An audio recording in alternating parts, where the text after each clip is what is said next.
You know, I've just been talking to one of those thinking men. You know, the kind that you see in the cigarette commercials.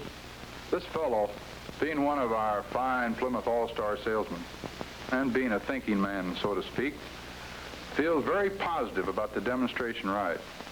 He feels it's about the most important step in closing a sale. And he had a very unique idea. He explained it to me, and it was something like this. And believe me, it makes sense. Did you ever see a guy in a men's clothing store when he's trying to pick out a new hat?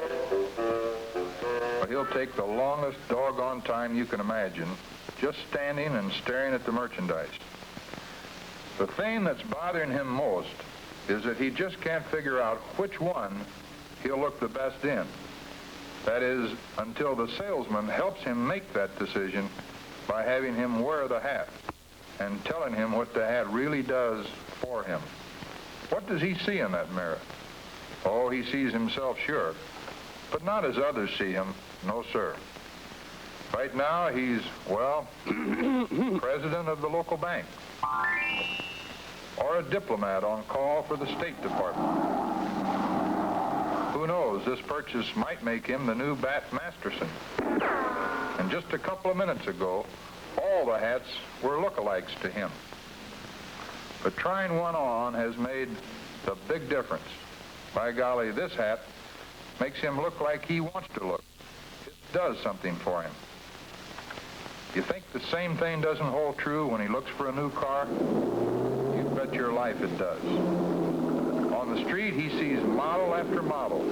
So many, in fact, that when he gets in the showroom, it's hard for him to know when he's making the right choice. Oftentimes, a few bucks difference in a deal might swing him one way or the other. But deep down inside, he knows that's a pretty silly way to make such an important decision. But then, unless a salesman shows him, he doesn't know the big difference in Plymouth. And that's why I think that our all-star salesman friend is pretty right when he says that good demonstrating will also sell a Plymouth. And that's why we here at Plymouth are going to be pushing something that we believe will show your prospects the big difference in Plymouth. We call it the 2-mile tryout. And I've got a couple ideas on how you can take advantage of this 2-mile tryout campaign. Now, let's suppose you've got a walk-in. And after talking Plymouth for a while, maybe your normal approach to a demonstration ride doesn't cut any ice. So why not give him a straight-from-the-shoulder invitation to take a 2-mile tryout? It's easy to remember. It's easy to say. The phrase is worded so it expresses a benefit to him because it puts the burden of proof on the car. So put the phrase to work. All right, let's suppose you've got this guy in the demo. You slide in behind the wheel first, but you don't take off like a Redstone missile. As a matter of fact, you don't take off at all. You'll just want to sit there for a few moments and let him familiarize himself with the car. Tell him about some of the driving controls, the interior features, and so on. Things that'll make an impression on him while he's getting used to a strange car. Talk about the upholstery. Ask him to feel the safety padding and study the instruments. Show him how you have to push the neutral button before you start for safety. Now, when you release the parking brake, be sure to mention that it's independent and why. Then a push on the drive button and you're off. He may think that you're off on a casual ride, but there's nothing casual about this trip. You know exactly where you're going. You know where you can get out of the traffic that might make him nervous. You know how to steer clear of the corrugated streets that make any car rattle. But remember this, a proving ground with all the torture gimmicks is great, providing you've got one to use. Or if you can compare Ford and Chevrolet and Plymouth together at the same time, that's swell. But what this fellow wants is good, smooth riding. And that's what you want to give him and nothing else. Now, while you're driving, you ask him if he'd like some heat or some fresh air. And that gives you a chance to show how simple it is to get what he wants out of our push-button heater. Naturally, you say a few kind words about the power steering, how easy it is to steer, so relaxing to drive. If you're going to pass, you tell him to notice how easy it is in a Plymouth. But you tell him before you do it so he can appreciate it. In the same way, you point to a rolling intersection before you go over it. Not a proving grounds torture road, just something that lets you show how quick torsion air flattens out the car after a bump. Now, you know that Plymouth has good brakes, but he doesn't.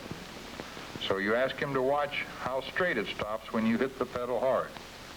When it's safe to do so, you take your hands off the wheel, hit the pedal, take the wheel again, and brother, you've made a big sell for Plymouth safety. Now, you want him to get the feel of the car for himself. But if you ask him outright to drive, well, he'll probably refuse. After all, this is a strange car on a strange street. So just be natural, step out, walk around to his side of the car, and then invite him to drive. You don't have to ask him to take the wheel. You just don't leave him any other choice. Naturally, you want him to be comfortable, so you tell him to adjust the seat. Now, he's probably a little nervous, and you certainly don't want him to make any mistakes, so he can blame it on the car. So, you go through the starting routine again. The buttons, the key, the brake. And be sure to tell him that just a little gas takes the Plymouth a long way, so use a light touch on the accelerator. Now, gentlemen, right now, as you know, is a good time to shut your cotton-picking mouth and sell silence. Don't distract him with unnecessary conversation about features and facts, because you simply won't have his attention anyway. Sure, he'll make some comments, ask some questions, and while he's doing it, you'll be collecting some commitments and learning what it'll take to close this deal. Now, when he pulls up in front of the dealership, give him a few more big difference features. The windshield is real wide, the wipers give him a big, clean view, and the defrosters are aimed right smack at eye level. It'll make sense to him, but I don't have to tell you fellows all this. You guys know the pitch. For example, when he gets out, a word about the doorway will make him notice that it's real wide, easy to get into, easy to get out of. And maybe a last comment or two on styling. This fellow has felt what it would be like to own a Plymouth, and you might as well show him the frosting too. And I'm convinced that my Plymouth All-Star salesman friend will be mighty proud of your demonstrating job. You know, when the prospect first looked at that Plymouth in the showroom, he saw only about 35% of the real car. Just about what you're seeing in this little fellow here. No prospect can tell about the unseen 65% of Plymouth until you give him the 2-mile tryout. Let him experience the push-button controls, the passing power, the full-time power steering, the level torsion air ride that he gets, plenty of elbow room, wide open spaces.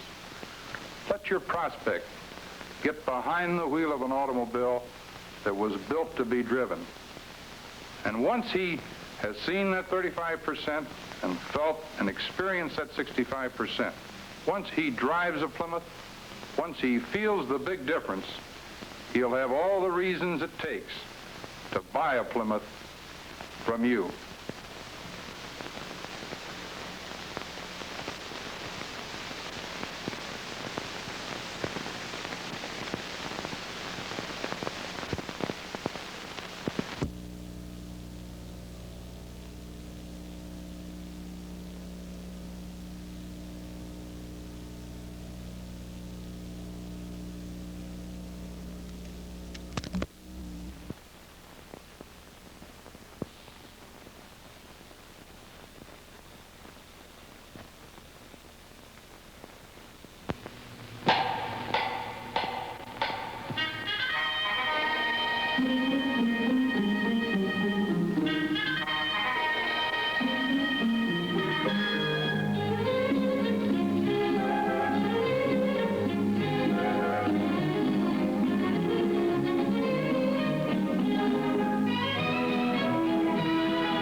Angel was cutting roses, which she loves to do of an afternoon, and looking as sweet as a rose herself without any thorns.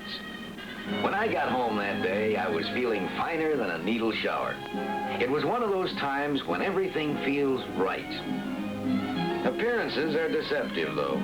I forget sometimes there aren't any roses without thorns. And there's no 4-year-old automobile without dents, either. So who cares? In a few minutes, we were going to be taking a demonstration ride in the 1959 DeSoto. I could hardly wait to see Lammy's face when I told her. She was already in such a wonderful mood, and for no reason in the world, mind you, except she'd just been downtown pricing fur coats. She practically picked one out, too. Just like this one in the ad, dear. But what does it matter how much, darling? You know we can easily afford it, because you said yourself we're going to keep our car another year.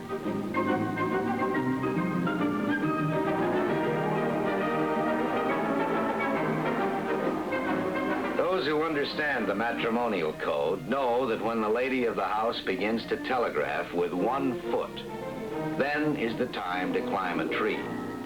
So I hastened to assure Pet that I had not bought that car and there was no obligation. It was just that the salesman had offered to take us for a demonstration ride, and I could take a little ride all by myself. She was staying right here. Well, I didn't want to get into a catch-as-catch-can talking match with Sweetie Pie in front of an innocent third party, so I said, "All right, dear, I won't be long." And she said, "You'd better not be." I felt pretty foolish, but I forgot my embarrassment as I looked at that car. I just stood there and ogled it, like it was the whole Miss Universe beauty pageant, and I was the mayor of Long Beach. Wives have some kind of antenna that warns them when their husbands get that look on their faces. My wife was no exception. I was just in the middle of explaining to the salesman that she couldn't go along with us because she'd suddenly developed a splitting headache, when I heard her say, "Oh, it feels fine now, dear. I wouldn't dream of letting you go off in this beautiful car without me." I knew what she meant, all right. "Because you might buy it, you bum." Of course, she didn't say it out loud, but that salesman could read past the big print. But was he discouraged? About as discouraged as that old boy who said, "I have just begun to fight." He didn't exactly turn on the charm, but he was a lot more diplomatic than John Foster Dulles, and he knew exactly what he wanted to say. I don't know whether he'd memorized his spiel or not, but he was never at a loss for a word. I'm a salesman myself, and the day when I think I'm too good at it to learn from another salesman, I'm going to quit the racket before I begin to starve. So I really studied his technique, because in 2 minutes, I knew that this man was in the big leagues, or soon would be. It seemed to me that he sort of divided his pitch into 7 steps. In step 1, before we even took a good look at the car, he made the point very strongly that this year, DeSoto has an all-new automobile. In fact, one of the first things he said to me was, "Everything you see, everything you touch is new." Then he showed us the car, and he made this a big moment. I think he even stood in a certain spot so we could get the best angle, about 10 feet back and at the 10 o'clock position, as they say in these Air Force movies. And standing there, he made his second big point. New flare stream styling makes DeSoto the most beautiful car of 1959. He pointed out the long, sweeping lines that give it that low-to-the-ground look of speed, combined with a richer and more massive appearance than ever before. He walked us around the car, pointing out some of the exterior features that are new this year. The new grille, new headlight treatment, new front fenders, new hood, handsome new wheel covers, new roof line,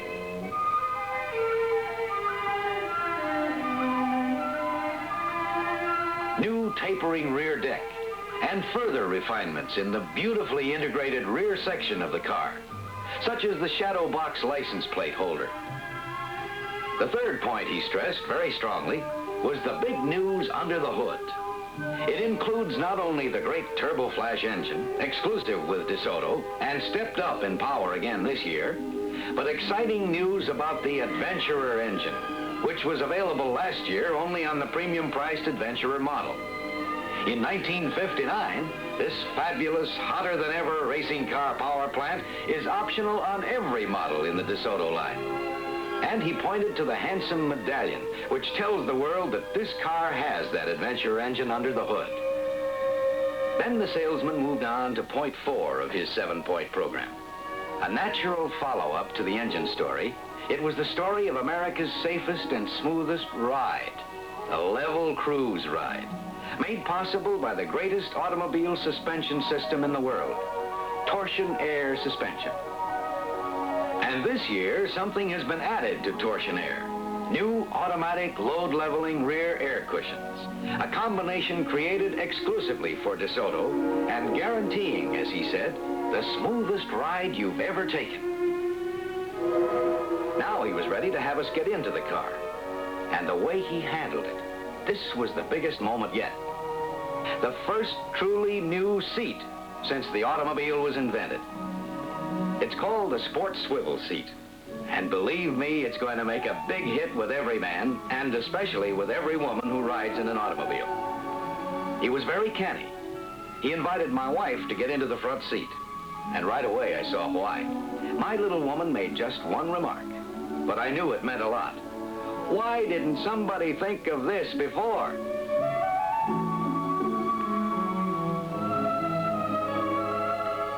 Well, we were in the car now, but did he start her up? Not right away, he didn't. First, he made his point number 6. The spacious new Fashion Vogue interiors of the 59 DeSoto. Up to 30% more inside room than ever before. I'm telling you, I've never seen a man so enthusiastic about a product in my life. It was real enthusiasm, too. Made me feel this was the greatest car ever built. And I guess it is.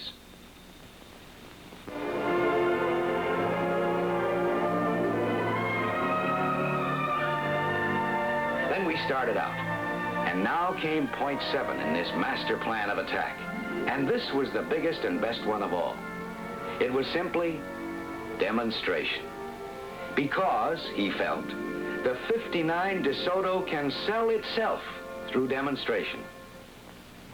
Soon he had us out on the highway, where he let her out just enough for us to get an idea what a hot potato the DeSoto is. Yet, as he pointed out, it's under perfect control at all times, with that wonderful 100% power steering and those big power brakes.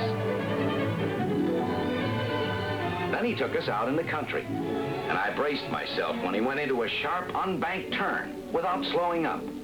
But that car didn't dip or sway one bit, thanks to torsion air suspension. A little further on, I realized he was following a definite planned route, one with a variety of road conditions, which would show off the car's riding qualities.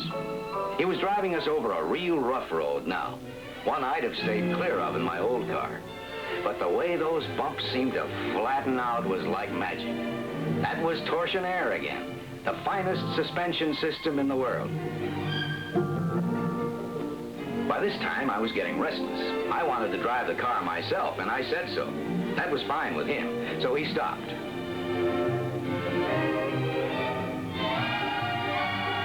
Ladies first, dear. Say, can you figure women? I can't.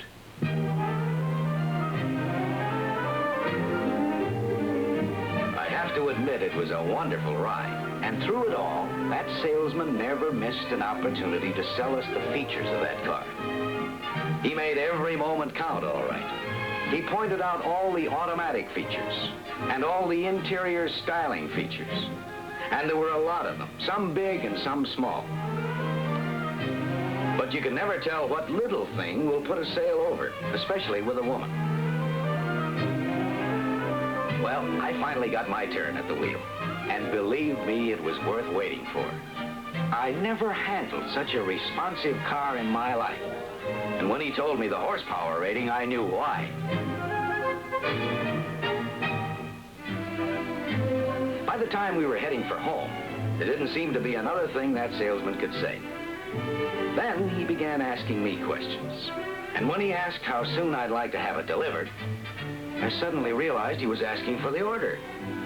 In fact, it came to me that his attitude throughout the whole demonstration was that we were going to buy the car. And you know something? I wanted to buy it by that time. But of course I didn't dare let on, not with Sugar right there in the back seat.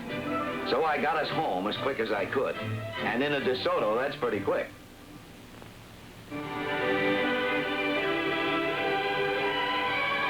I thanked him for the ride, said it was a wonderful car, and I'd think about it. He knew he didn't have many moments left, but he was determined to make the most of them. He tried once more to wrap up the deal.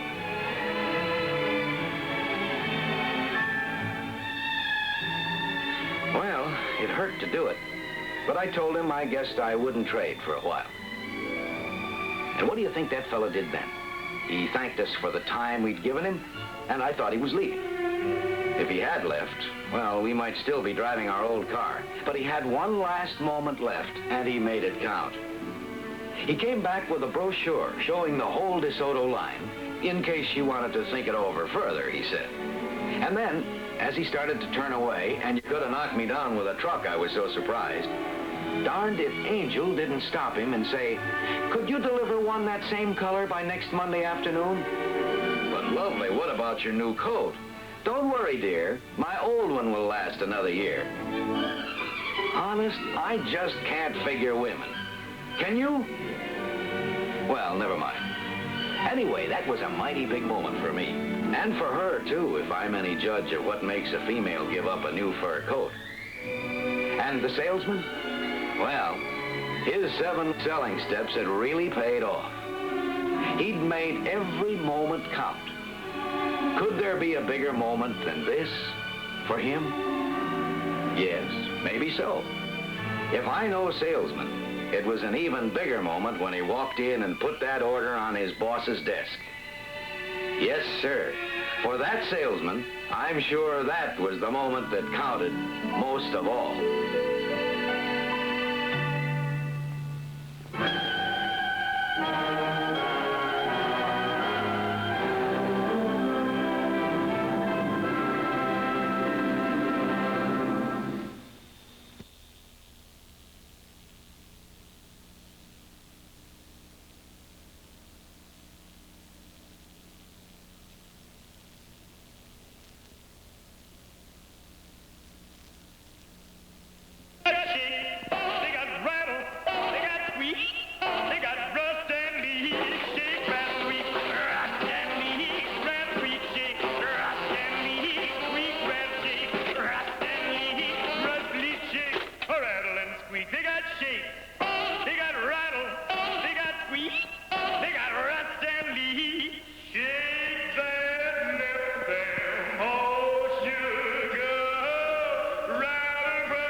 An exaggeration?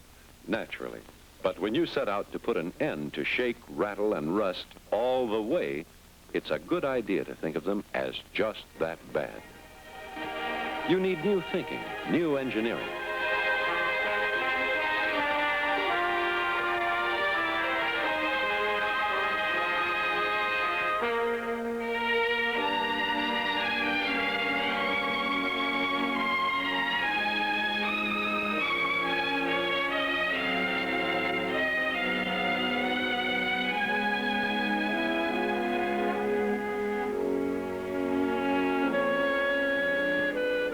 We, Chrysler Corporation, throughout our history, we've been parent and guardian of automotive engineering. The real thing, not just the gimmicks and the chrome, but the real car. The ride and the drive, the power and safety, and the ultimate joy of owning an automobile. We've engineered always toward the car of ultimate silence, strength, and long life. This year, we've got it.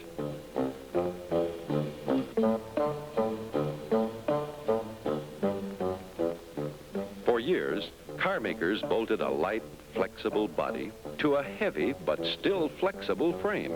But we were looking around for ways to do things better, ways that were not necessarily traditional with cars. For example, we admired this kind of bridge. They build it when strength is a problem. When it's all finished, it actually amounts to one piece of metal with three-dimensional rigidity. And we admired some little things, too. We admired the egg. Engineers have always respected the egg as the ideal unit construction, nature's best combination of lightness and strength.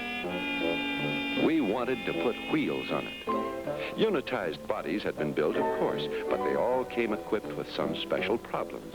One of them, noise. Ordinarily, their unitized shells turned out to be steel drums. They focused noise, all kinds of noise, on the people inside. And the unitized bodybuilders never licked the ugly business of rust.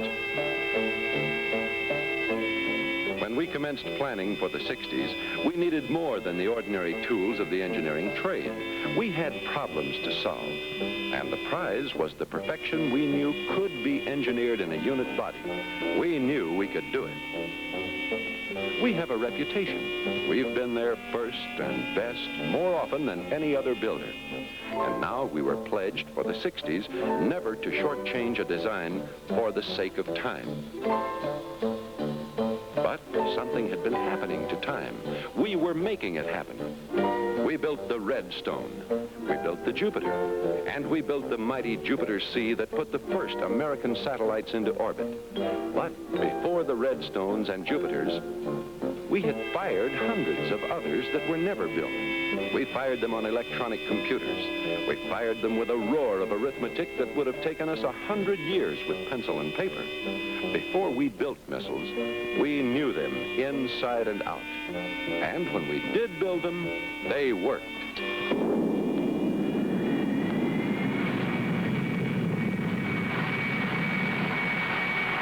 Now time was on our side. We could speed it up. We could build things 1,000 ways and then pick the best. That was our private breakthrough. We built a body thousands of ways and we picked the best, a design far ahead of any other. It has what a car should have: silence, strength, endurance. And there are things it does not have.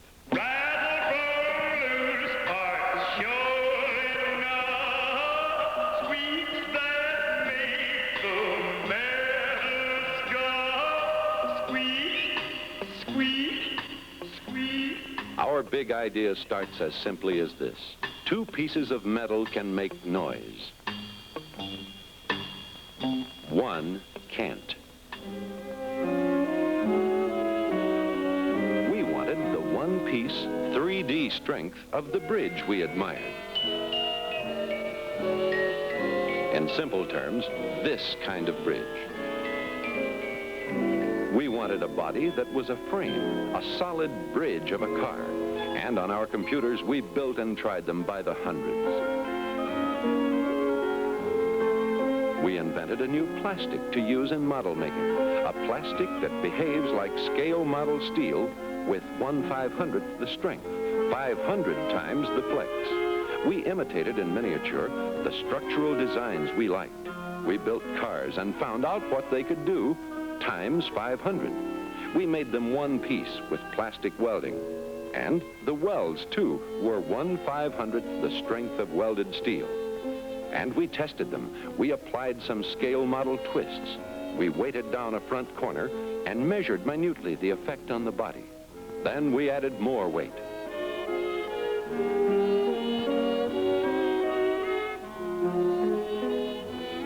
Under these exacting conditions, we proved what the computers had told us to expect, a body twice as strong as before.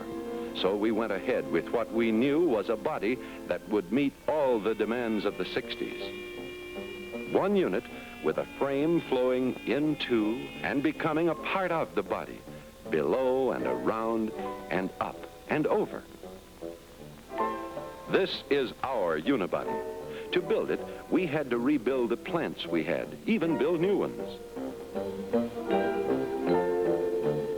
New operations designed from the ground up to build unibody. Designed with conveyors carrying sub-assembled parts to be joined, to be more than joined, to become one, to become unibody. A part, a side, a side.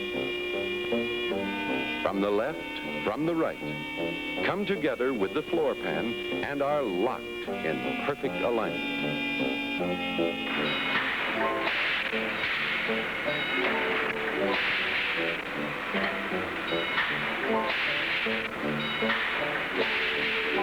The giant fixtures tolerate no inaccuracy. The alignment now is right. Unibody alignment that guarantees perfect fit of doors, fenders, hoods, trunk lids. Welded to be perfect now and for the life of the car.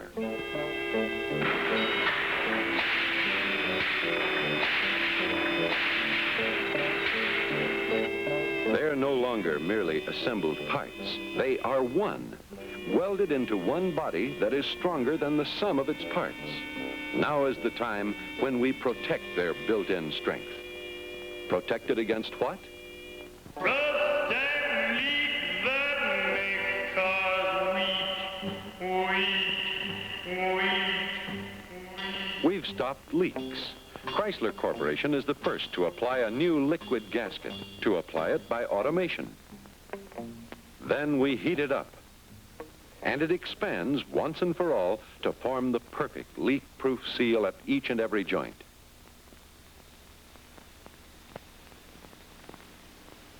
And then we lick rust once and for all. It took a lot of inventiveness and a lot of new plant facilities to do it, but the result is worth every bit of it. First of all, we built giant tanks and conveyors to carry the bodies through them. In the tanks are the remarkable chemicals that clean and etch the metal so that it will never part company with the new protective coating we've invented. In the first 6 tanks, 6 separate dips and sprays reach every rust-vulnerable bit of metal. It's a process of etching and rinsing, not once, but several times. The result?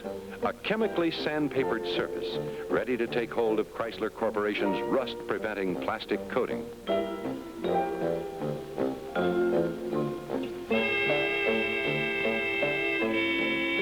Now the 7th dip, the one that locks out rust.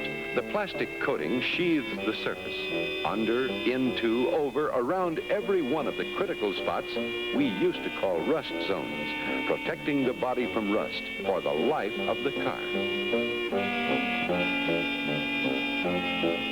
In our labs, we've tested samples of our plastic coating thousands of times and hundreds of ways, and we've tested the primers that other manufacturers use.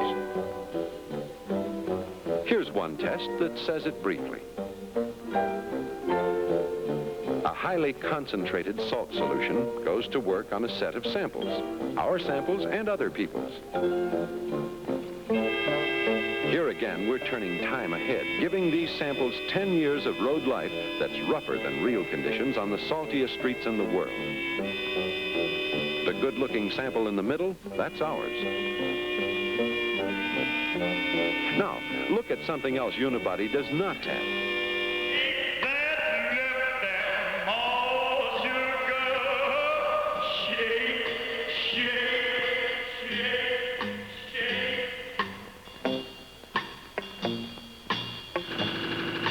We've licked shake. We licked it first in the mathematics of the computer. We confirmed what we had done in the lab and on the road. We built some electronic roads, the only ones of their kind in the world. We tested body structure, engine mountings, everything that could shake or be shaken. We shook the unibody for all it was worth.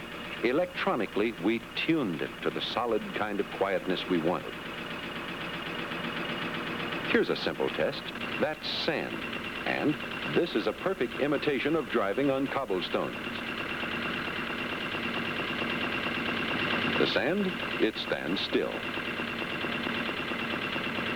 Now the same test on another car.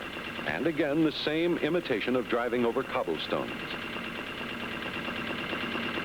The sand walks right off this fender, and the ride and the quiet of this car cannot match unibodies.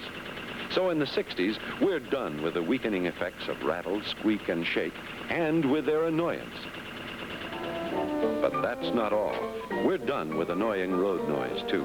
We have new kinds of sound insulation, lots of it. Sound-deadening felt pads and fiber blankets that hush the outside noises. And unibody is quiet, limousine quiet, always. But even before you start the engine, you start discovering the wonders of unibody. The crooked A-post, the dogleg in the door pillar, is gone. There's a world of room for getting in and out. No shallow roof or short leg room. No thin seat cushions and awkward doorways. Instead, space. Above, below, in front, and back. Low, modern styling outside, far more room inside. And inside, with no separate frame to accommodate, the floor level provides for higher seats and more legroom than ever before. The first time you drive or ride in any of these cars, you get the happy surprise of realizing all by yourself that something new and remarkable has happened in the automobile business. You don't have to be told. It's not window dressing, but solid, comfortable, quiet reality. It doesn't need explanation. Our Proving Grounds drivers knew it with the first touch of the accelerator, and they kept rediscovering it with every quiet mile they drove. And most of their miles are far from quiet. They discovered that the incredible match that was engineered between unibody and torsionaire is something no one can fail to recognize. The long, velvet stride of torsionaire that floats our really quiet cars over any road. We rolled up 100,000. We rolled up another. And the answers were there even before the test cars came in for their final exams.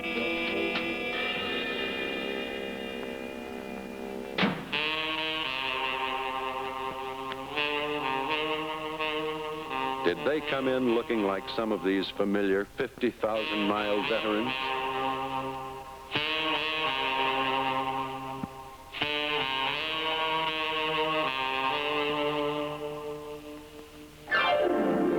No, sir. Our cars came in proudly, strong, quiet.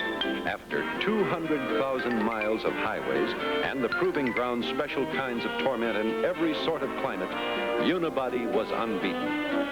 The test cars were young, but they were victorious veterans. Among them, they had piled up 1,000,000 miles, 200,000 for this one. Hundreds of it on wet and heavily salted roads. No sign of rust. So this was it, a body that in the lifetime of the car won't let an owner complain. And after 200,000 miles, what about vibration? What about shake? There isn't any. We tried the sand business again. Visual proof that unibody is still the same solid unit when it's 200,000 miles old. Rattles and squeaks? Well, we took her pulse. We tried hard with electronic stethoscopes to find noises the miles had not produced. Unibody wrote its own testimonials, wrote them on the machinery in the lab. And that was that.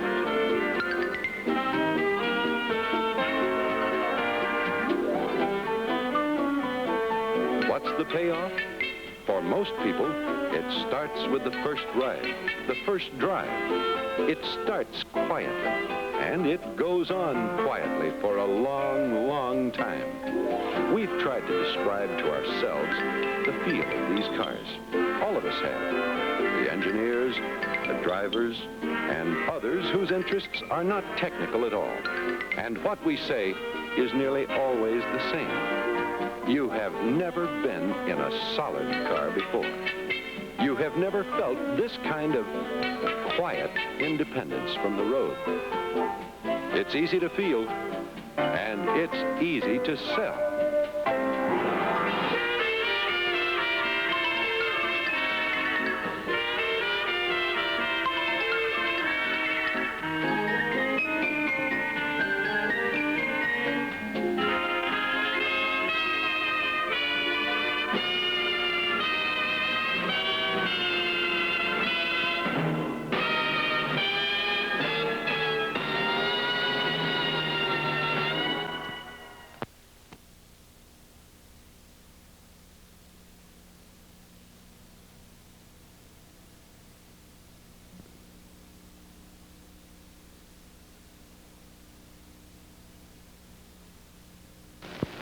Gentlemen, so far today you've heard the national economy story for 1960.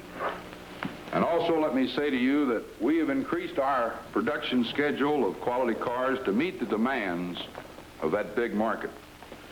You've also heard the demands for the cars in Plymouth's price class are a great big stable 56% of that business. You've also seen a demonstration on the technique for qualifying prospects. And I'm sure that you are just as aware as we are of the tremendous public interest today in economy. Now, taking all of these things together, I'm sure you'll have to admit that we've got a pretty sharp, clear idea of the job ahead. But let's get into that economy story. All the research that we've conducted, and every bit of the competitive research that we've been able to get our hands on, shows us that never before has the motoring public been so economy conscious as they are today. And by the way, this includes all price classes, not just the compact car class.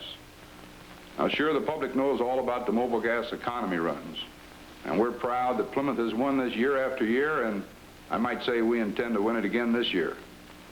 But you know, all of these sponsored runs are driven by professional drivers. The public, well, they're really not a tangible part of it. They can't interpret what these mileage figures actually mean as far as their type of driving is concerned. So with the interest of economy at an all-time peak, we've been looking for a way to get your prospect back of the wheel and let that prospect experience Plymouth's economy in person. Gentlemen, I believe that we have exactly the plan to do it, because we have a marketing plan that, in my opinion, is one of the most forward steps in merchandising automobiles that Plymouth has ever attempted.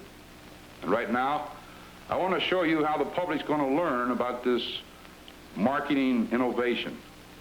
This newspaper advertisement, which will appear clear across the country, will be used to explain and kick off this great campaign the first week of February. Plymouth Prove It Yourself Economy Drive lets you prove Plymouth's gas economy at your dealers now. You take the wheel, you do the driving, you prove for yourself how the solid Plymouth gives you more miles per gallon. Notice, gentlemen, how the ad says, others talk gas savings, but Plymouth lets you prove it. And here's all you do. Go to your Plymouth dealer and take the wheel of a solid 60 Plymouth. You do the driving the way you always drive. The economy meter mounted at the side shows the gas you use down to the last fraction of a gallon. Test for yourself how slowly that gas level goes down. You use only a few teacups full of fuel. Then compare the mileage figures on the speedometer. And gentlemen, your prospects are in for a very pleasant surprise. Here's the gas saving you've been looking for, with all the easy riding comfort of the big, roomy Plymouth. No need to stint on size to get big mileage now. Get full-size savings in a full-size car. Try it today.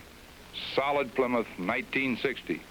There, gentlemen, is the kickoff ad for a great, bold, daring campaign.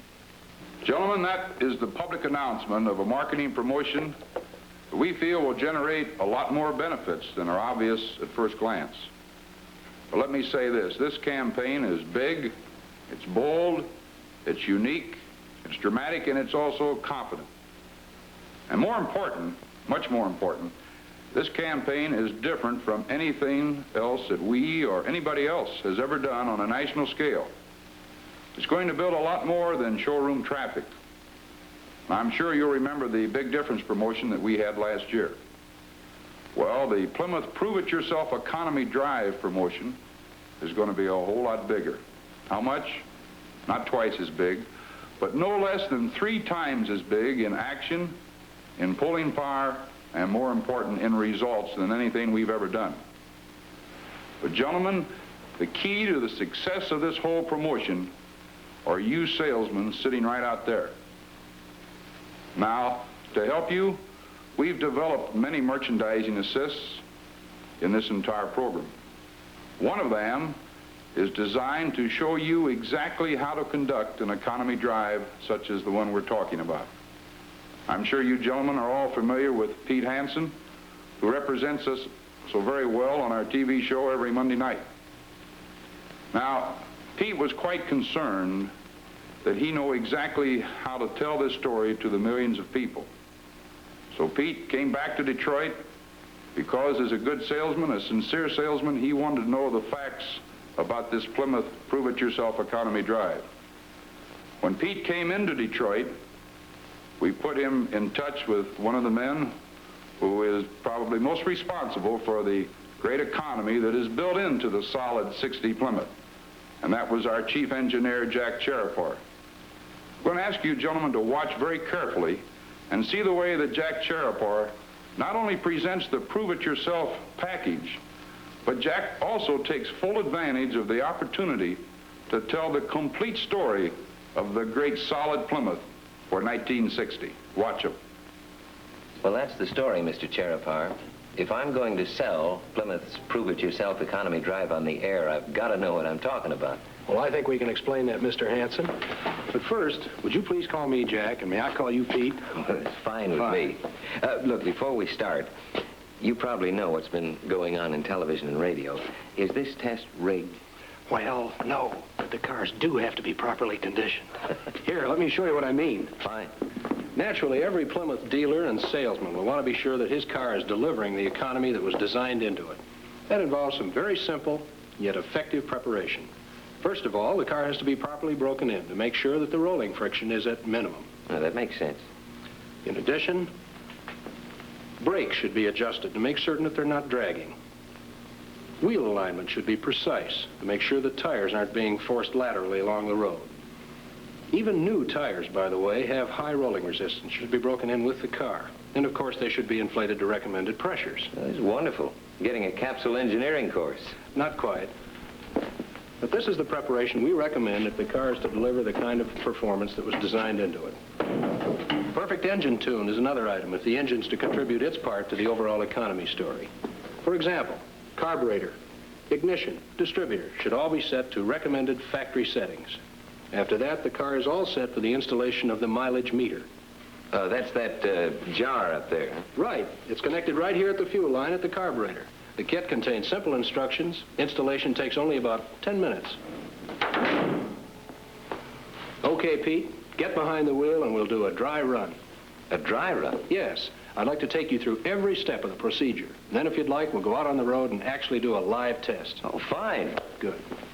Oh, look, why don't we assume that I'm a prospect and I'm going to take the economy drive? Very good.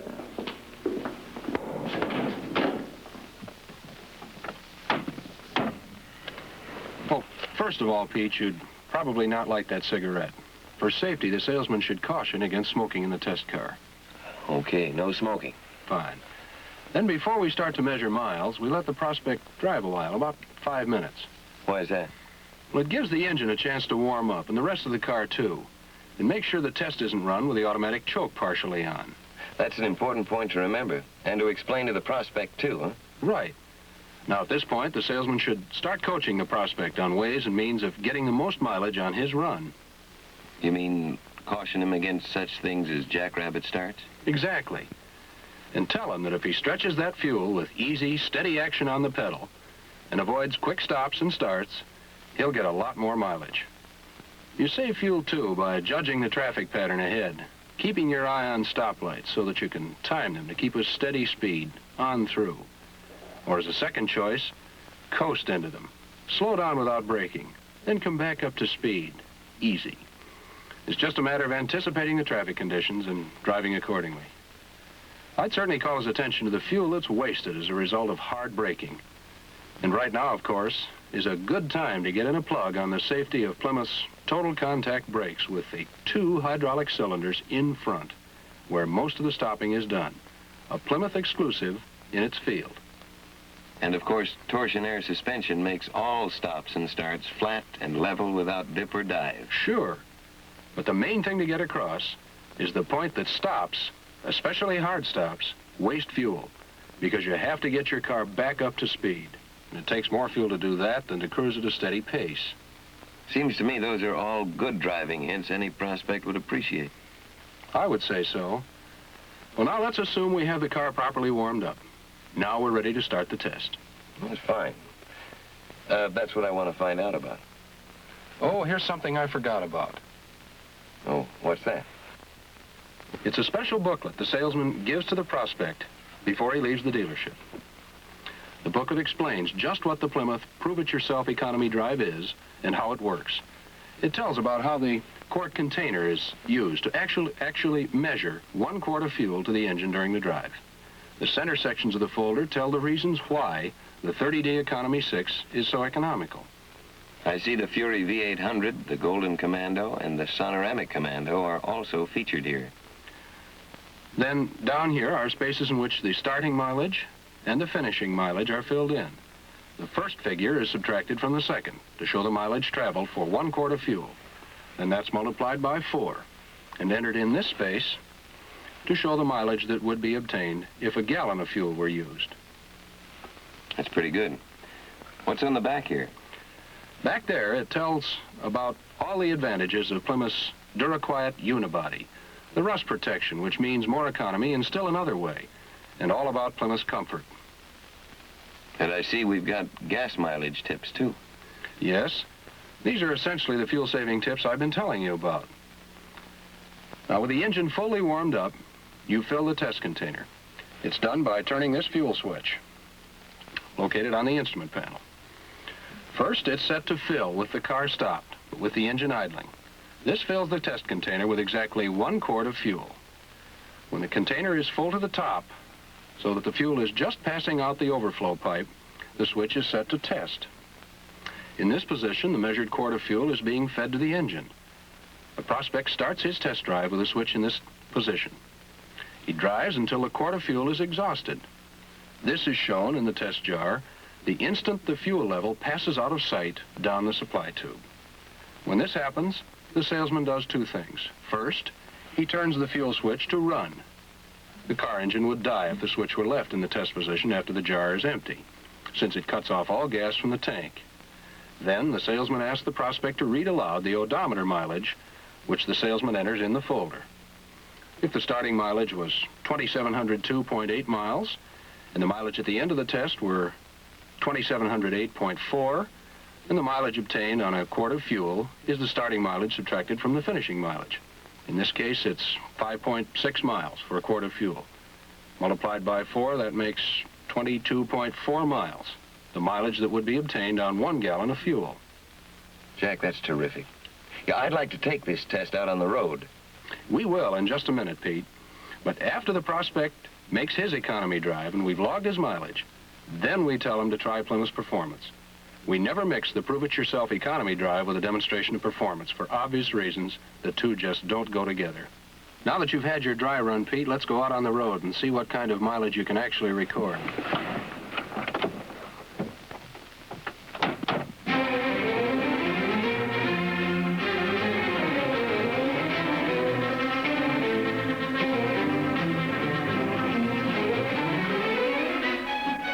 Now, Pete, it's preferable to have the engine warmed up before the drive begins.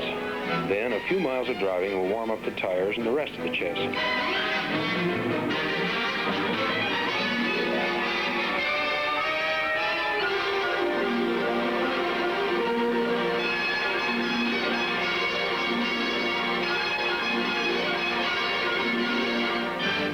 These These miles can bring the salesman to his pre-selected test route, which should include typical driving conditions. Let's pull over here, Pete, and start your test. Now, as I explained before, we first turn the fuel switch to the fill position. You can fill the jar and start the drive while the car's underway if you wish. Whether the drive is started from a stop, as we're doing, or the car underway, always record the mileage before switching to test.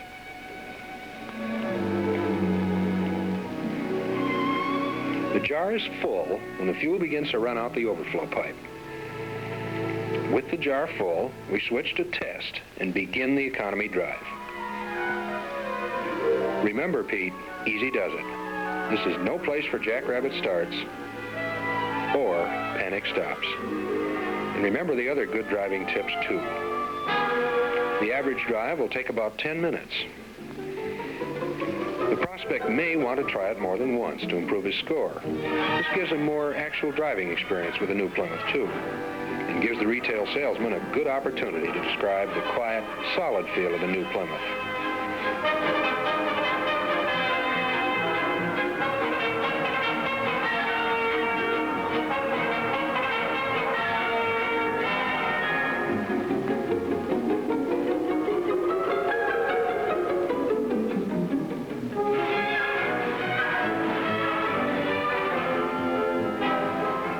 The salesman keeps an eye on the fuel level in the fuel jar.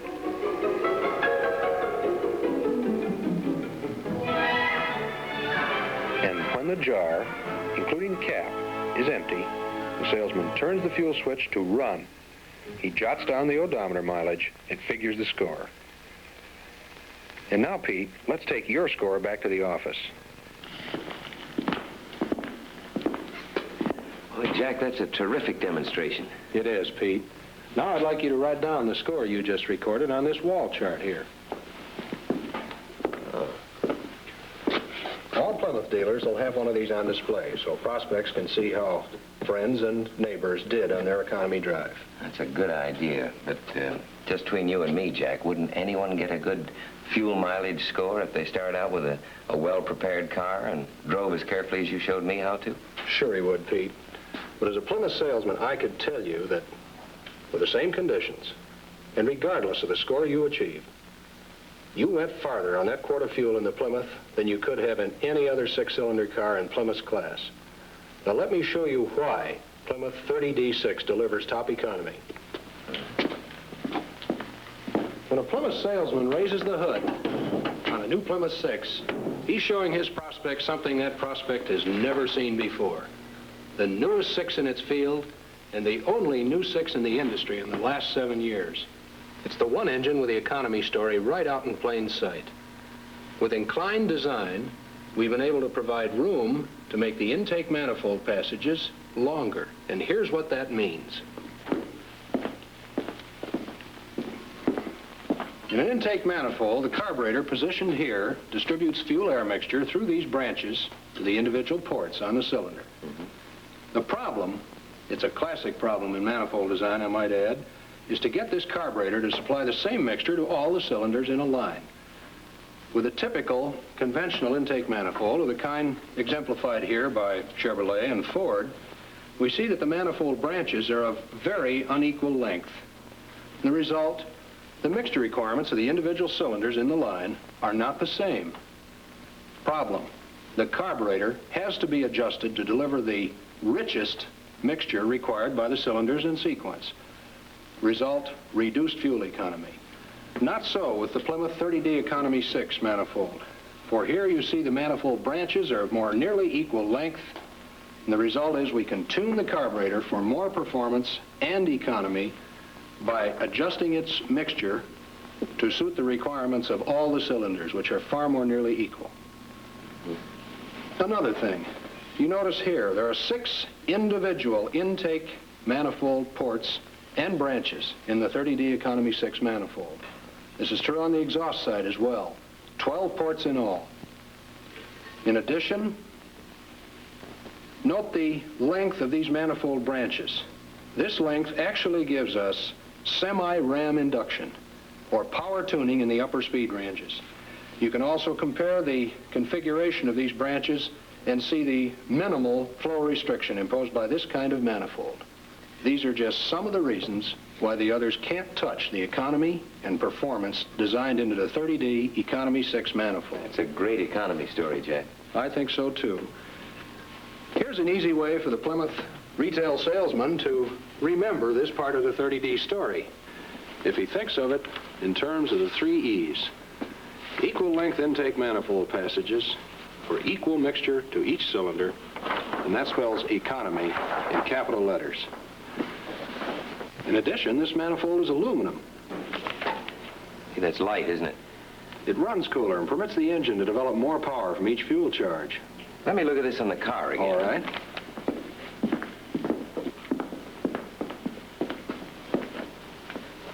You know, Jack, I think we could build a TV commercial around that. I'll bet you could.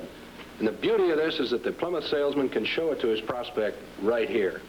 In addition, there are many other features that make our 6s more economical and more efficient. And all of these superiorities and many others apply not only to the 6, but to the 8s as well. For example, a 3-stage metering rod in the carburetor, where others use only a 2-stage rod. And of course, our famous thermal flywheel automatic choke, both of which go together to tune the engine for maximum efficiency, whether you're starting or driving, at any speed. Fuel economy is directly proportional to compression ratio. Our compression ratio is higher than either Ford or Chevrolet. This gives us more economy. And of course, more compression ratio means more power out of every fuel charge. And we get all this on regular fuel. Another thing, Pete, Plymouth axle ratios are lower than those of Chevrolet and Ford. This means slower engine speed, or more economy and longer engine life. There's another factor that's very important in overall car economy picture. It's aerodynamics. I think few people realize that the average automobile at modest speeds, say 50 miles an hour, is spending half of its engine power, and that means half of its gasoline, just overcoming wind resistance. I have a chart here that shows you what I mean.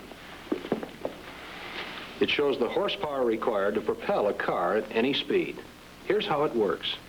First, to make a car roll at any speed, we must overcome rolling resistance. This takes a certain amount of power and gasoline.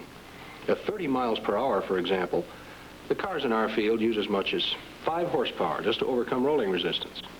This rolling resistance is the power used to overcome friction in the bearings, seals, the transmission, and the tires, to name just a few of the items. This figure is essentially the same for Plymouth, Ford, and Chevrolet. At 60 miles per hour, it takes double the power, or about 10 horsepower, to overcome rolling resistance. Now, if rolling resistance were the only factor to overcome in moving an automobile, today's cars would have fantastic top speeds, perhaps in the neighborhood of 250 to 300 miles per hour, and they deliver fantastic fuel economy, too. But we know the reason they don't. The reason is that an automobile has to be pushed through the air. This takes power. In conventional cars, such as Chevrolet and Ford, this is the amount of power required to overcome air resistance, just to push them through the air. At about 40, for example, and at speeds above 40, it takes as much power to overcome air drag as it does just to make the car roll.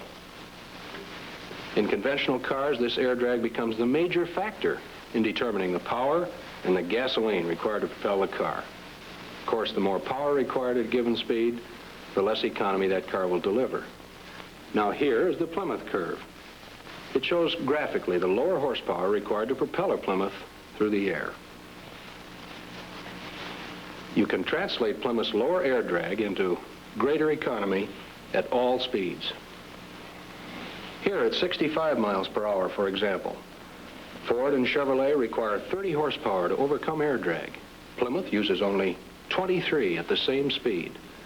The Plymouth is obviously delivering greater economy and has a greater performance reserve. The engine isn't working as hard either, and it'll deliver longer engine life than the other two cars. Now, why should Plymouth have lower wind resistance? Well, I think I know one reason, Jack. You're an aeronautical engineer, too, aren't you? Yes, I am, Pete. Let me show you a few examples of how we apply aerodynamics to Plymouth body design. In addition to being the most durable and solid body construction in its field, Plymouth's DuraQuiet unibody gives us a smooth bottom to our car so that the air can flow cleanly under it as well as around it and over it. And in other important design areas, such as the front fenders, hood, grille, and bumpers, we've developed the surfaces carefully for minimum drag. This smart front wheel opening, for example, and this fairing behind the headlight let the air bleed cleanly off the front of the car for minimum restriction. Plymouth's windshield and these smart moldings that ornament it, also unique in their field, help greatly to reduce wind noise and roar in the Plymouth. I notice when you're driving, there's a lot less wind roar. That's right, Pete. It's just another evidence of the fact that in this car, you're not pushing a big wall of air ahead of you. Now, the front of the car should part the air cleanly with minimum restriction. And at the rear, the idea is to restore the air just about the way it was before the car appeared on the scene. The slant of this rear glass is designed to do just that. Its surface flows cleanly from the roof down into the rear deck.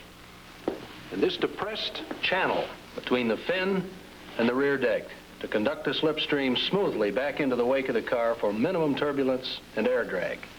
Well, Jack, that's only part of Plymouth's fin story, isn't it? Right. I guess everyone's familiar with the steering wheel fight you get in a strong crosswind.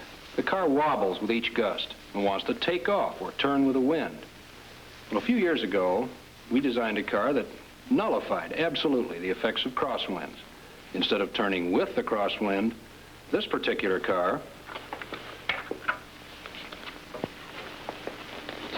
Oh, wow.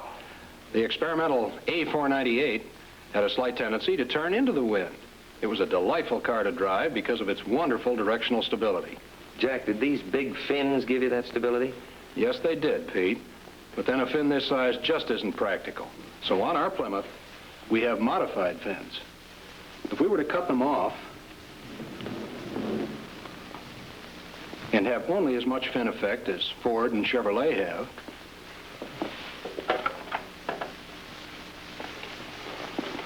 it would be like cutting the fin off this weather vane.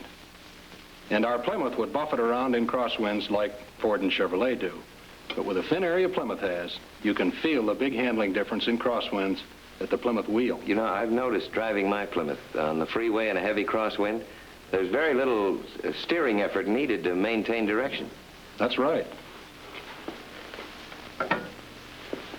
So Plymouth fins provide two important advantages. One, they make for a smoother airflow over the rear of the car.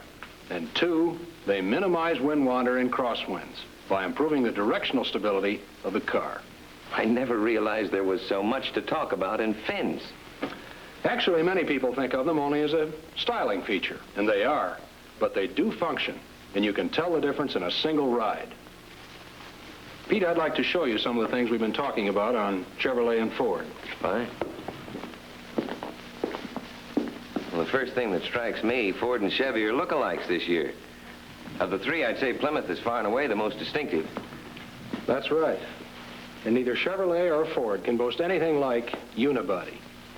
Pete, did you know that Plymouth's body structure in 1960 is over 60% stronger and more rigid than the structures of either Chevrolet or Ford? This is what we mean when we say solid for 60, quiet and rigid, and kept that way for a long lifetime of trouble-free service by our new 7-dip rust-proofing system. Look here, Pete. This is high-drag design, Pete. There's no relief for the wall of air being pushed along ahead of this car. And that's soaking up horsepower and gasoline, and that means less economy. I don't see any way for the wind to get out of there. There isn't any. And the same thing applies to little protuberances like the door handles and these ornaments, and the major items like the body sections and bulbous character lines in the sides of these cars.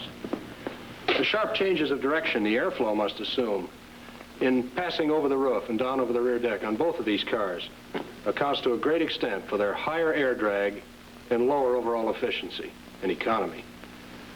And then when you consider that the Chevrolet 6 engine in basic form began way back in 1937, and that the engine under this hood is 8 years old, it's not too amazing that the Plymouth 6 should be the all-time economy winner in its class. And here's something else. For the Plymouth owner who wants economy with convenience, Plymouth is really out in front this year with the newest, lightest automatic transmission in the industry, Torque Flight 6, with 3 speeds for more economy and performance. You think that's enough of a story for your television presentation? Enough?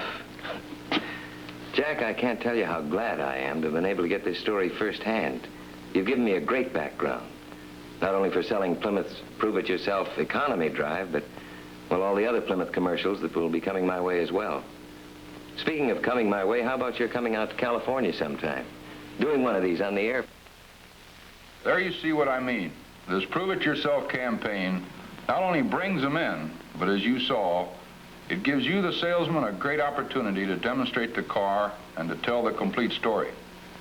And then, gentlemen, after you've given them the drive and the prospect card, you bring them back in and get them to register their personal mileage score and also to sign their names on the wall chart. Now, at the same time, they will also see how some of the other people, probably in the same neighborhood, did. If they find that they're competing with a friend or a neighbor, that's great. But the big point is this: where are they? They're right near, well, at least they're close to the closing room. You see what I mean? I think you do. Now, I don't want to contradict myself. Today, economy is important, but let's face it, it's not the only thing that sells cars.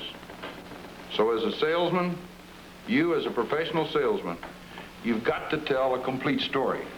As a professional salesman, you can see actually what we're doing with this campaign.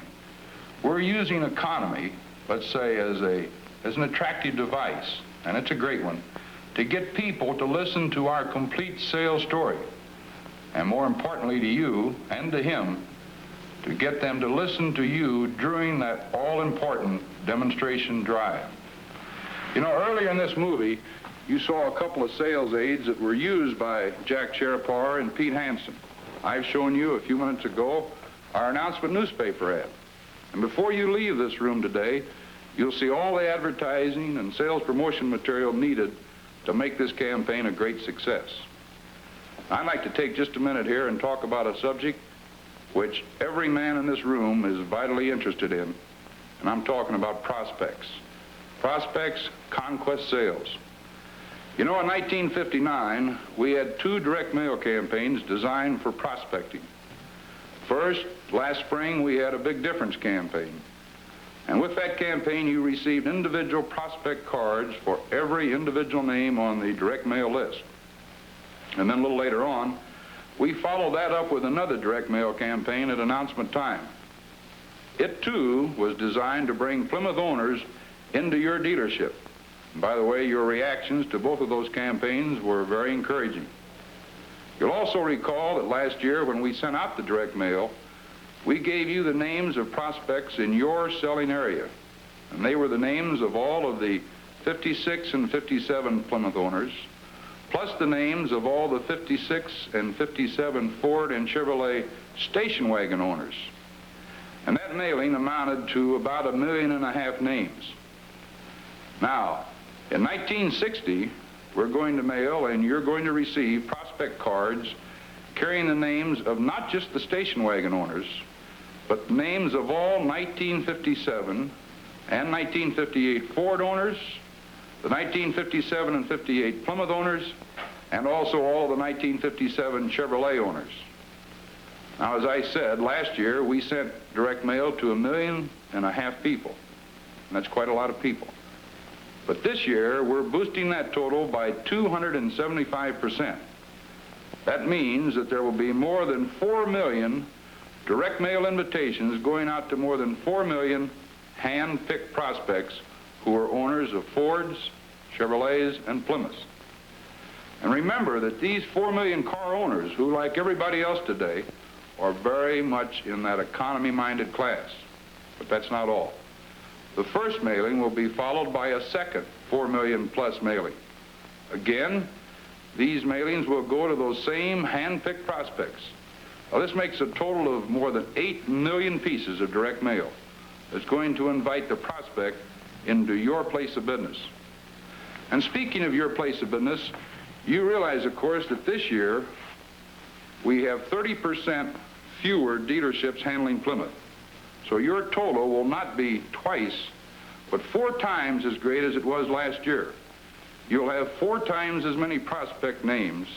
And remember, these are the names of qualified prospects who are in that big 56% of the buying market class. Now, these mailings will have 2 strong appeals. Appeal number 1 is premiums. You remember how popular the premiums were at announcement time. Well, we're going to parlay that popularity and appeal by giving a different twist. The result will still be one that has more punch and more polling power, more sales results. You'll hear more about that a little later. Now for appeal number 2. It is based on the natural and psychological urge to step up to a challenge. And our challenge, of course, is to prove it to yourself. Prove it to yourself that Plymouth economy of operation is something that is not just reserved for the professional test driver in a national race.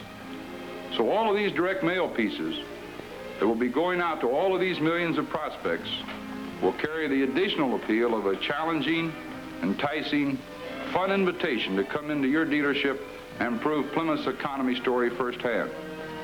Gentlemen, this is a tremendously powerful tool for going out after conquest sales. And you have a real great complete package.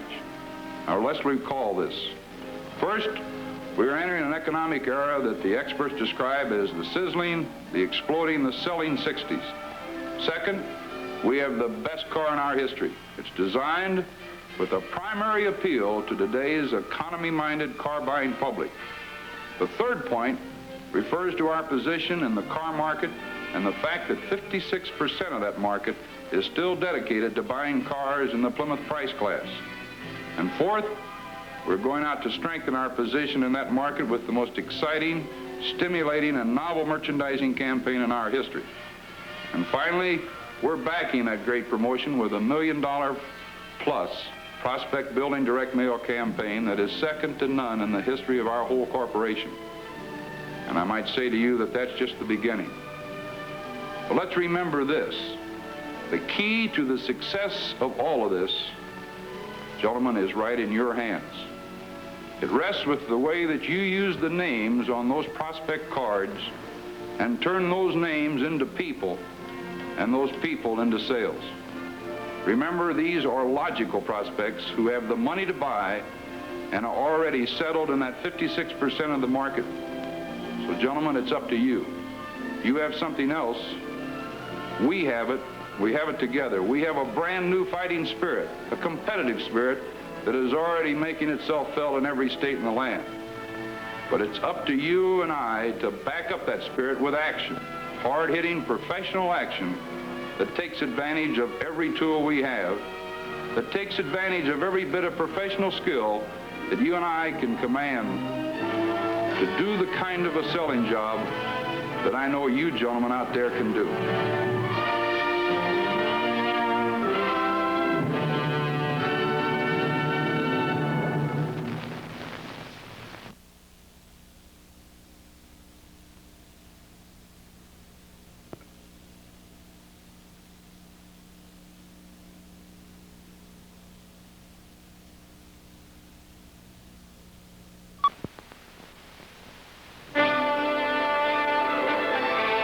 For people who love to drive, the renowned engineers of Chrysler Corporation designed the Chrysler 300, America's highest performance automobile.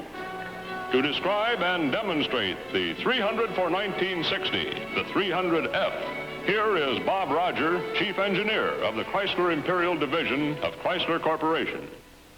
I'm Bob Roger. I suppose you have all wondered from time to time just how and where an automobile design starts. As an engineer, I can tell you it starts with a question. Just who are the people we are designing this car for? Well, in the case of the 300F, we did have a particular group of people in mind. They are sportsmen. They're the type of people who like the feel of a fine machine, the throb of a powerful engine, like this one, that will take them anywhere they want to go. They like a feeling of oneness with their machine, a feel of the road. They like the ability to be able to snake their way through any traffic, around any turns.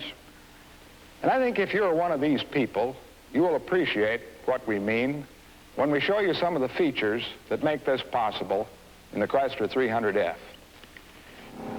From an external appearance, we want to achieve the psychological effect of this image of power and performance, of functionalness.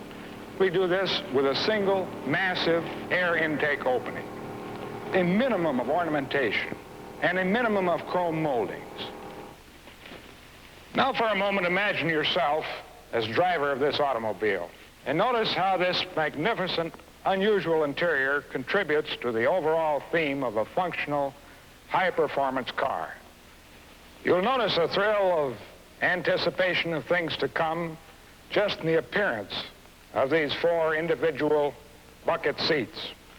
And as a driver, you'll appreciate the convenience of swivel seats in entering a contoured chair-type seat.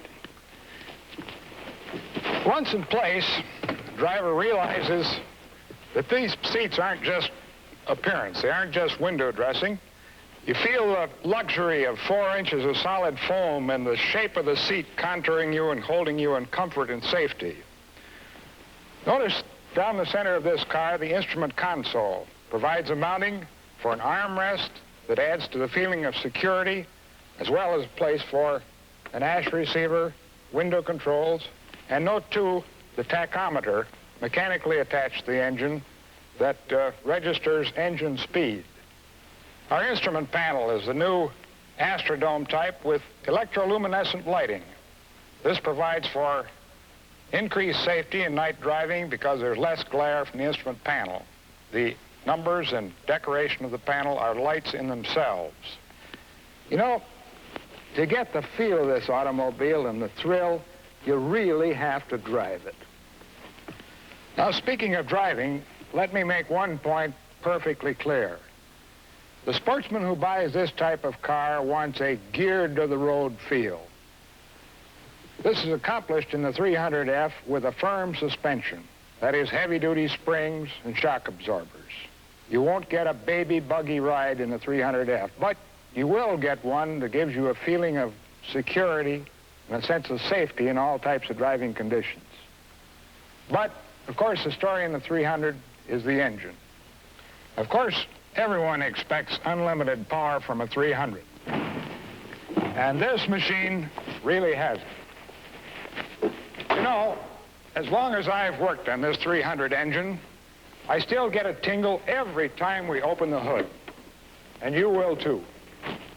In here we have 413 cubic inches, fed by a brand new induction system. What you see here are 2 oversized 4-barrel carburetors on opposite sides of this engine compartment. Fed through long cast tubes across the engine compartment from the carburetor to the opposite bank is the air-fuel mixture. The theory here is to utilize an open induction system together with the inertia of a pipe full of air and fuel mixture and a sonic wave to crowd the most possible air-fuel mixture into each cylinder. We have an exhaust system with very large manifolding exhaust pipes, mufflers, and tailpipes. The camshaft itself is a race variety camshaft to give maximum output in the higher speed ranges.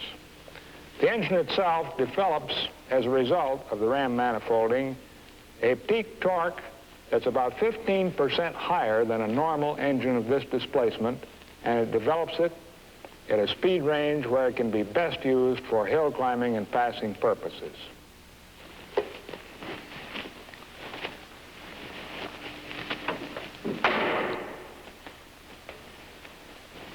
The development of the 300F was a big job. But it's not really a job, it's sort of a hobby with the engineers. We've had a lot of fun building, trying out, testing. And at our proving grounds at Chelsea, Michigan, probably no other cars that we have made have put in more time being tried and changed and tried again. Admittedly, this was something all of us enjoyed. I remember one sort of rainy day in particular when I finally turned over one of the development models to one of our best track drivers, Ralph Lockridge, with the instructions only to let her out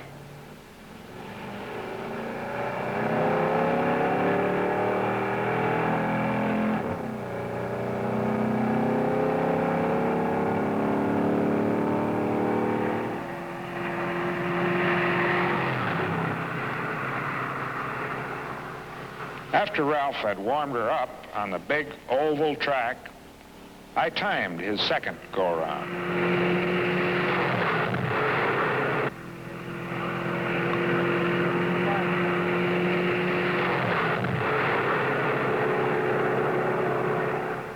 Drivers like Lockridge are specialists, craftsmen.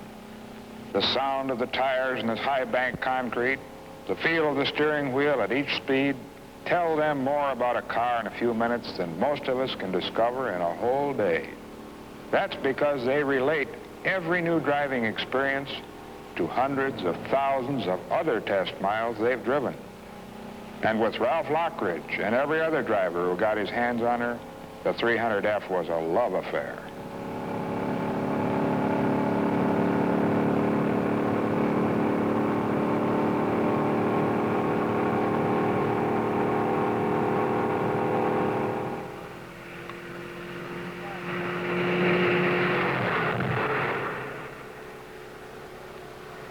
When Lockridge brought her in from the Oval that day, his satisfaction was, if you'll forgive our boasting, tremendous. The handling, that special road clinging that the 300s do in any old situation, the resolute track speed, everything. Much more even than we had predicted. And we had predicted a lot. The same day, we reran a lot of acceleration tests, competitive tests with the 300E, the 1959 model of the 300, here in the foreground. We switched drivers back and forth so that an extra heavy foot on one accelerator wouldn't deceive us. I gave him the count. The lead the 300F takes is the result of ram manifolding. We've got some grades at our proving grounds, grades that we built into our back 40 with real surgical precision, intended, in fact, to take the spirit out of most cars. Our drivers knew what we wanted, fair, accurate acceleration tests. We put the 300E and the 300F together again in competition. And so, time and again, the count.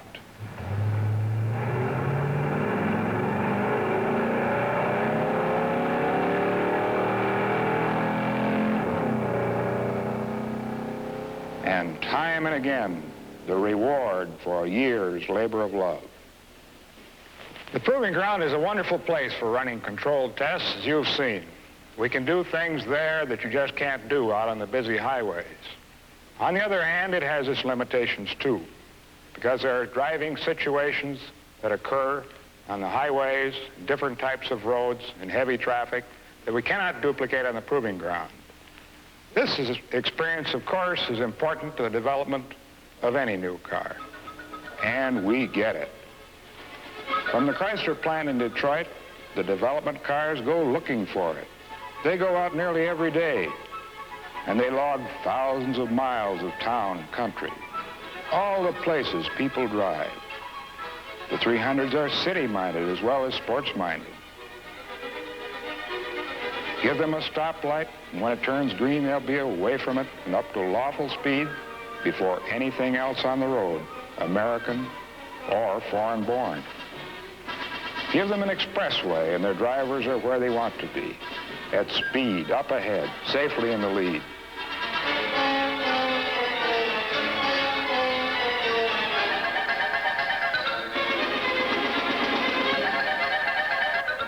Or give them any country or suburban road, rough or smooth, and they're ready. Readier and more capable than any other car. Give them the offbeat stretches, and they give you back the romance of driving. Because the 300F is an engineering hobby. Give them the less certain routes of twilight, when driver and machine probably have more dependence upon one another for everyone's safety. And the 300s and their drivers team up automatically in a confidence of highway motion that isn't equaled anywhere. Or give them the clutter of the small town at holiday time, and you find out what exceptional unity of man and machine has been achieved. Give them dusk to dawn driving as we did this car, and you'll find the driver still alert. because the elaborate convenience of the 300's controls make his job most efficient. There's a new kind of communication between man and machine. Give them the high country and give them any kind of weather, such as here in the Smoky Mountains. And the 300F's bright new notions of suspension, power, torque, balance and handling all give back to the driver not merely security, but the certainty, the thrill of being in full command. Or take the favorite justification of horsepower, the need to pass another vehicle safely, quickly, and to get promptly back into lane. No car can match the 300 here. In steep places or flat ones, it is almost never necessary to kick the transmission into a lower range. Get off the beaten path in a 300F. You'll find yourself hoping almost immediately that more paths will stay unbeaten. Handle the 300F as we have, over thousands of miles of the most miserable gravel and ruts, and you're bound to join a fair number of us who are engineers and test drivers in our special enthusiasm for the 300's firm, sure-footed version of torsionary suspension. I think we've made the scenic back roads fun to drive with a car that's yours to steer or navigate.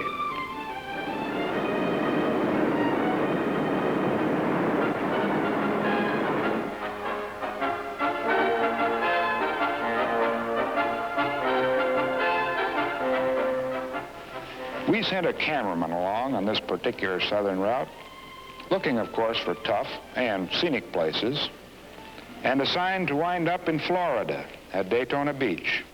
The car was a test model. When building a car with the performance characteristics of this one, it's unavoidable that some of these sportsmen will want to enter the car in competitive events. As a Chrysler Corporation, of course, we do not participate in this sort of activity. However, at Daytona, one of our Chrysler Imperial dealers, Brewster Shaw, is a sports car enthusiast. Brewster himself has set a lot of records of various sorts on the famous sands at Daytona, and we agreed to let him give one of the early 300Fs a workout. If we were eager to hear the results, Brewster Shaw was just as eager to do the driving. He didn't give the new 300 more than 10 seconds rest before he took off for the beach. At the famous measured mile, Shaw had scheduled the NASCAR timing authorities for 2 different trials. The first was to be the flying mile.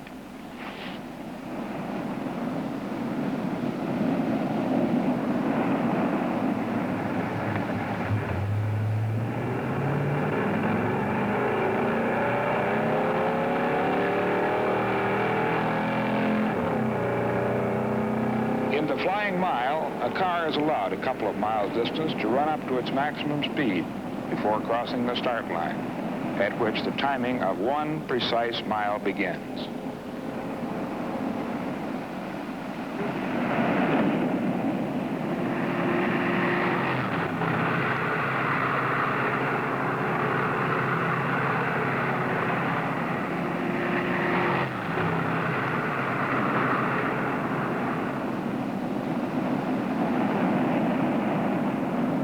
The results of Brewster Shaw's flying mile runs here in this mecca of performance trials were more than we had anticipated, and more than Shaw had, too.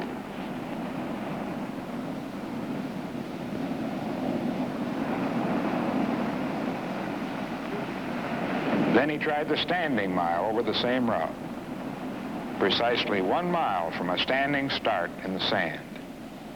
A real test of the capability of a machine to accelerate quickly in the skilled hands of a good manager.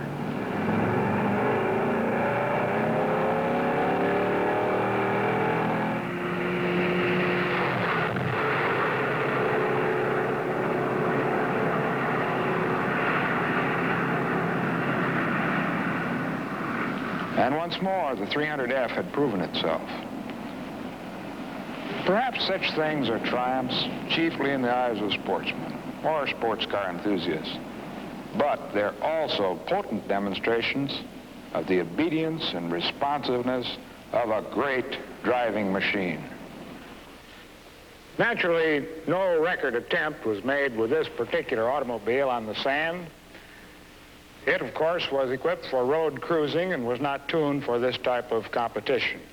For the real competitor, we do have something in the way of a goodie for the 1960 300. This consists of a special high-output 400 horsepower engine with a special race cam and mechanical valve gear, headers, an oversized dual exhaust system, and what you would like to hear, behind this package is a 4-speed manual shift full synchronization gearbox. Well, now you've heard the story of the 300F, a story of magnificent power and performance. But to really appreciate it, you have to drive it.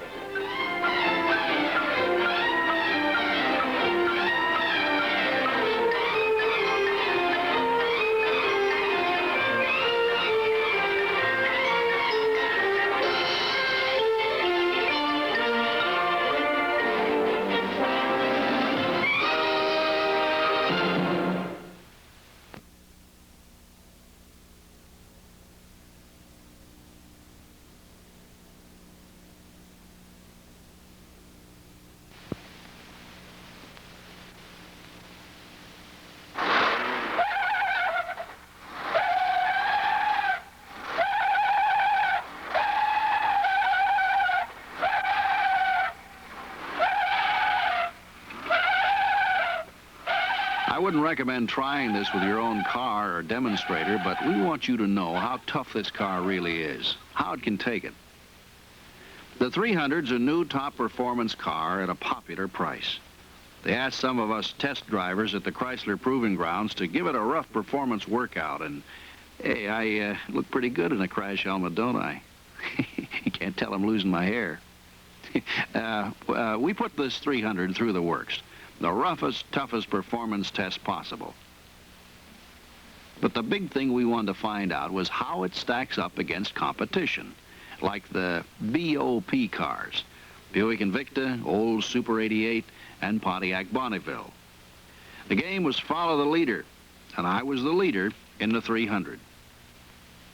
Now, these are all good cars, 62s in the same price range. Big, powerful performers with standard engines over 300 horsepower. So the game was for keeps. It was up to the 300 to prove itself the leader. They kept the cameras grinding on us, including a camera and a helicopter hovering overhead. Well, we ran these cars to their limits, and sometimes a little more. Nothing was rigged, nothing special was done to any of the cars. They came right from the dealers. Anybody can duplicate these tests with 4 experienced drivers. You're going to see for yourself just how the Chrysler 300 stacks up.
just a sample of what you're going to see. We'll show you more details in a few minutes.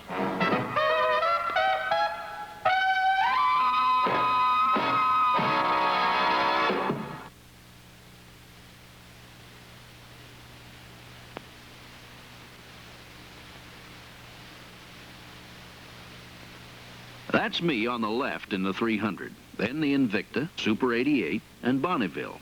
It's a drag race, 0 to 60, and I'll wave my handkerchief when I get to 60 so you'll know. Are you ready? Here we go. Ready? 1, 2, 3, 4, 5, 6, 7, 8. There, less than 10 seconds. The 300 takes off like a rocket that's late for a countdown. Though Buick brags about advanced thrust and Olds about its performance transmission, look who has the edge every time. To thoroughly check the 300's exceptional dig-out power, we also tried it on wet pavement.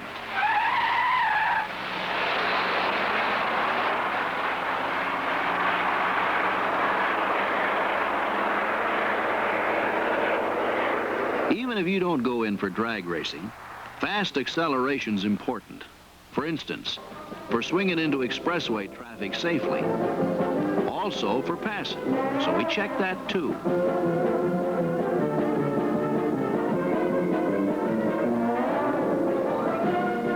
A truck paced us at 25 miles an hour. Then at the flag, we all floored it.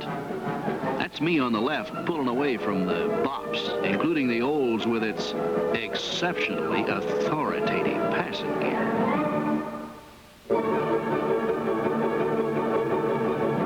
Now let's get on to reserve acceleration power for heavy loads and trailers and for hills, like this steep 32% grade.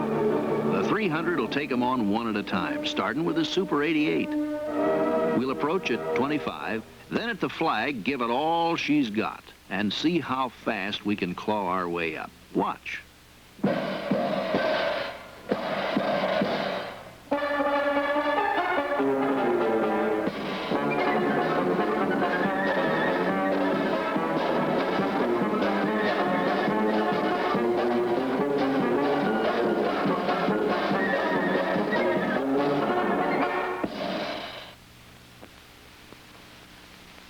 Now, Pontiac.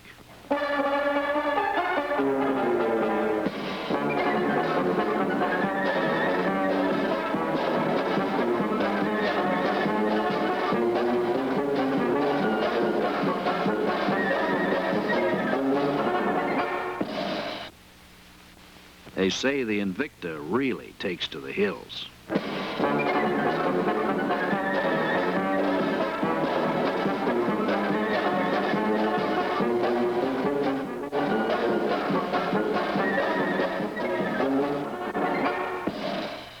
Engine braking, coasting down the same steep grade and drive with the engines idling.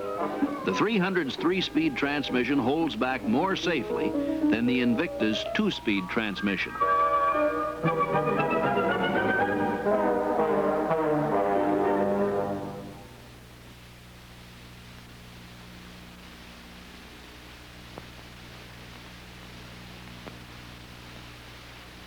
We're humping along at 60. Me on the left, then Buick, Olds, then Pontiac.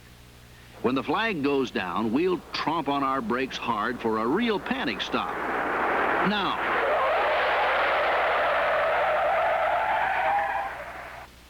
Maybe this isn't the best angle to see the difference, so let's try it again.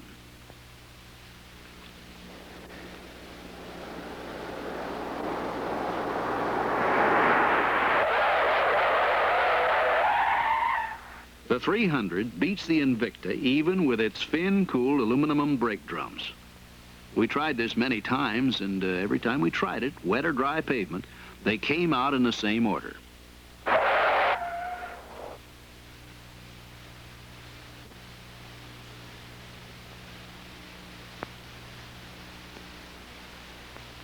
We got a torture road at the proving grounds that can be about as rough on a car's suspension system as any stretch of cow path in America. So this competition puts the 300's unibody and torsion bar suspension up against the BOP car's body-on-frame and coil springs.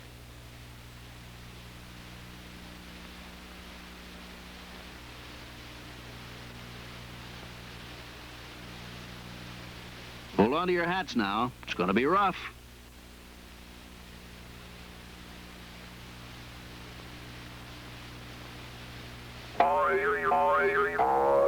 We're going 45 or 50, so maybe things are happening too fast to see.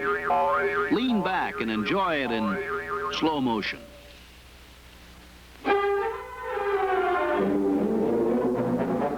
Watch how the 300 recovers faster than the others.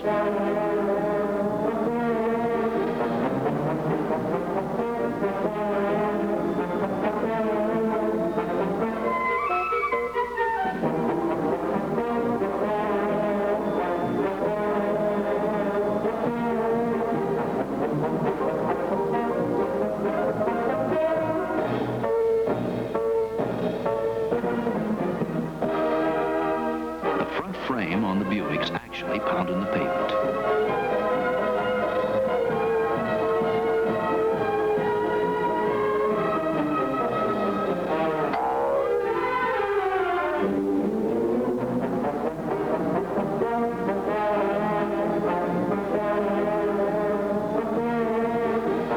Watch the Olds' front wheels and you can see daylight under them.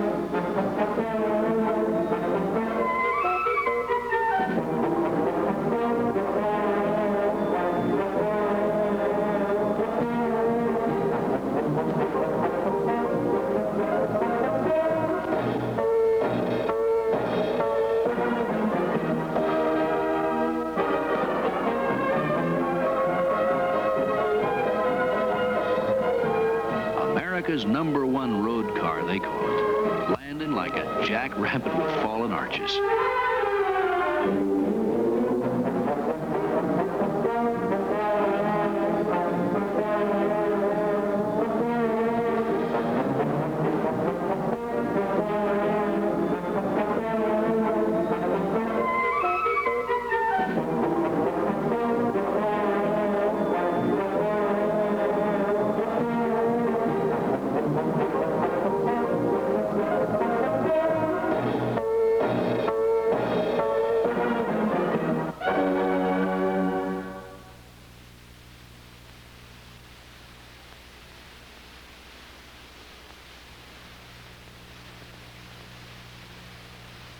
Quick, positive steering response is important to good control, so I led the BOP cars through a slalom course. Watch what happened to them when they tried to keep up, as I wormed around those pylons in the 300 as fast as I could without losing control.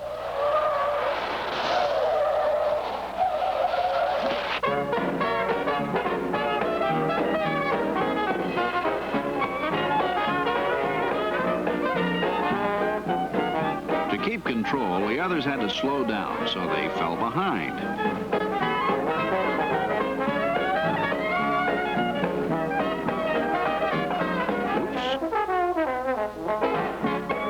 Oops again.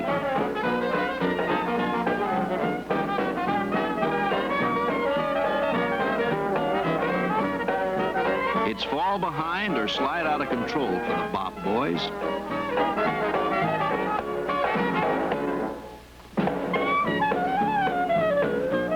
Sports car feel on curves, they say.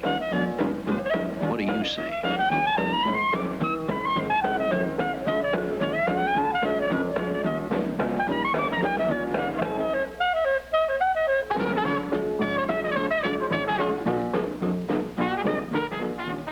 Superior roadability, they say. Also, you're out front in action. What kind of action?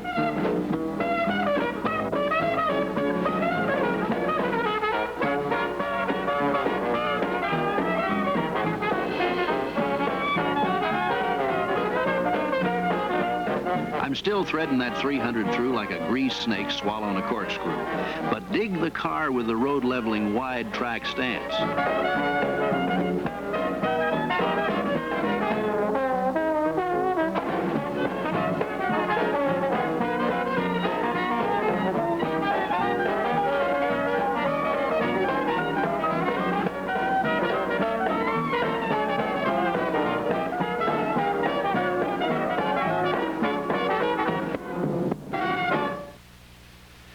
car can actually turn on a dime, but let's see which one came closest to it. After lining up even, we all crammed our wheels to the right as far as they'd go.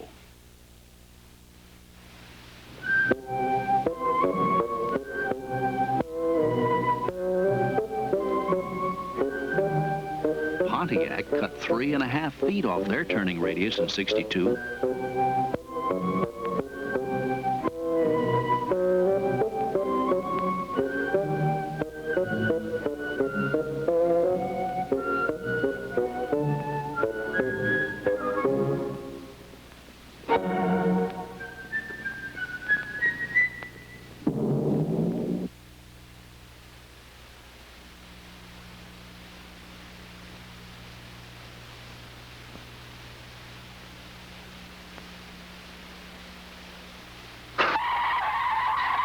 Tough on a car,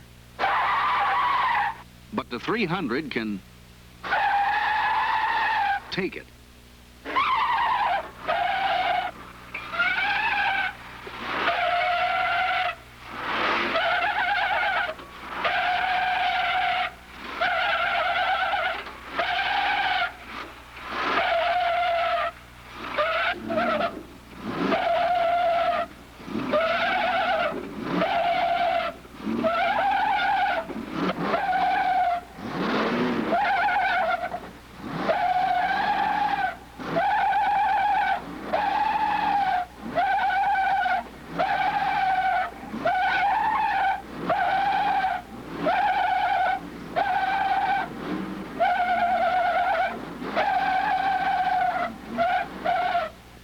Rigging tires to blow out on cue is quite a trick. On the 300 and on the Invicta, dynamite caps were put in the sidewalls and wired to special wheel covers. From these, wires ran up to our steering wheels.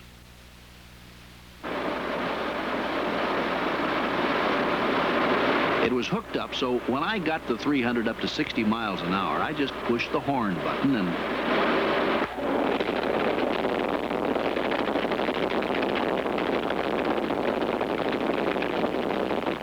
she held straight, and the tire stayed on the rim. Now let's see what happened when we did the same thing with the Buick Invicta. Got her up to 60. Pushed the horn button.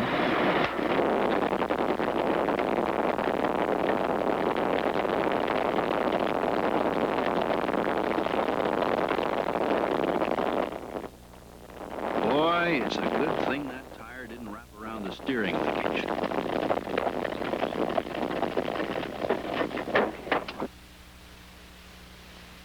With a car full of kids, I'd rather be driving the Chrysler. Incidentally, when we examined the rims, the Chrysler's with its 2 safety ridges was as good as new, while the Invicta rim, that tries to hold the tire on with just 1 ridge, was ruined. Well, these are only some of the built-in differences we found comparing the 300 to these BOP competitors. Test drivers don't necessarily know the problems of convincing a prospect that the Chrysler's the best buy, but we're sold. We're enthusiastic about the Chrysler because we know what it'll do. So it seems to me that if lots of people knew about this great new car and why, when it comes to performance, it's the proven leader, as far as we test drivers are concerned, it's a standout leader, then lots of people are going to end up behind the wheel of a new Chrysler.